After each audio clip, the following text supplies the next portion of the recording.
मरकुस 11:24 में यीशु ने कहा, he shall have whatever he says, उसको वो मिलेगा जो वो कहता रहता है।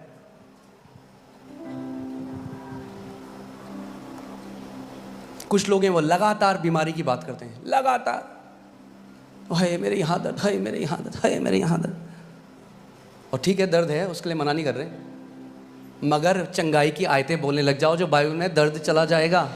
पुत्र की तरह हमें बोलना सीखना पड़ेगा, पुत्र की तरह बोलना सीखना पड़ेगा। आमीन।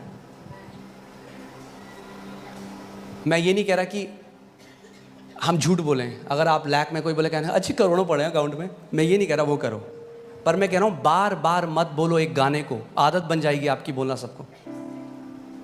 कई लोग सबको बताते हैं मेरी सैलरी 20 तारीख को खत्म हो जाती है, और होता पता क्या है, फिर लोग आपकी इज्जत करना बंद कर देते हैं। तो कहेंगे फिर बार बार आके वही बोलता है, क्यों बता रहे हो? पूछ रहे हो आपसे। अपने कमरे में जाओ, वचन खोलो, खुदा को बताओ उसका वचन क्या कहता है। उसका वचन कहता है मुझे रिमाइंड करा, मुझे स्मरण दिला कि मैंने क्या कहा है। आमीन। मैं आपको बता रहा हूं, जो आप कंटिन्यूअली कन्फेस करते हो वो आप खाने लग जाओगे। जो आप लगातार जिसकी घोषणा करते हो वो फल आप खाने लग जाओगे यीशु के नाम में।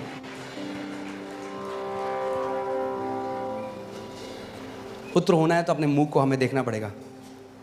नीति वचन 18:21, जीव के वश में मृत्यु और जीवन दोनों होते हैं, और जो उसे काम में लाना जानता है वह उसका फल भोगेगा। जो उसको काम में लाना जानता है। अब हम बोलेंगे जीव को किसको काम में लाना नहीं आता? बहुतों को। जिसके लिए दी थी उसका उल्टा कर रहे हैं हम लोग। जीवन के लिए दी थी, कई लोग मृत्यु बोल रहे हैं इसे। और अपनी जीभ से लोगों ने अपने जीवन, आप जानते हैं अपनी जीभ से आप अपने जीवन को छोटा या अपने जीवन को लंबा कर सकते हैं। अपनी जीभ से आप गरीबी में जी सकते हैं पूरे जीवन, या आप समृद्धि में जी सकते हैं। अपनी जीभ से आप बीमारी में जी सकते हैं, या अपनी जीभ से आप चंगाई में जी सकते हैं।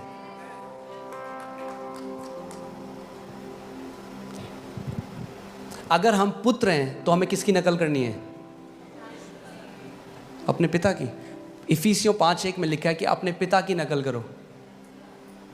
हमारा पिता क्या करता है? उत्पत्ति 1 में जब हम देखते हैं, जब अंधकार था तो पिता ने क्या कहा? उसने कहा वो सौदर, वो इधर आओ जरा, कितना अंधकार है, बड़ा अंधकार है भाई। कई लोग स्टेटस लगा लेते हैं,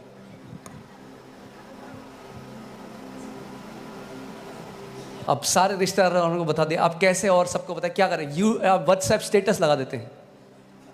जब दिल टूटता है तो कोई अपना साथ नहीं देता।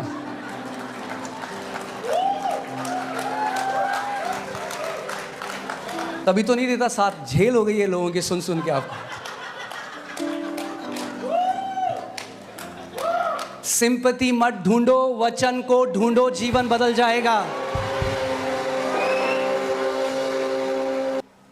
प्रभु यीशु मसीह ने अपने एक दास से कहा यूएस में कि मेरे कितने सारे मेरे बेटे और बेटियां हैं जो बीमारी में मर गए, क्योंकि उन्होंने बीमारी के बारे में बात करी मगर बीमारी से बात नहीं करी। सबको बताया देखो मैं बीमार हूं, मगर उस बीमारी से नहीं बोला। प्रभु यीशु मसीह ने कहा जो कोई इस पहाड़ से कहेगा, जो कोई इस कैंसर से कहेगा, जो कोई इन कर्जों से कहेगा।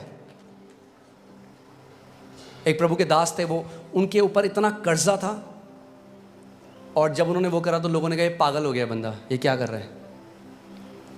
उन्होंने सारे कर्जों का ना वो निकाला प्रिंट आउट, और उसको टेबल के ऊपर रखा और उससे बात करने लगे कर्जों से। लोग बोलेंगे कैसा पागल आदमी है।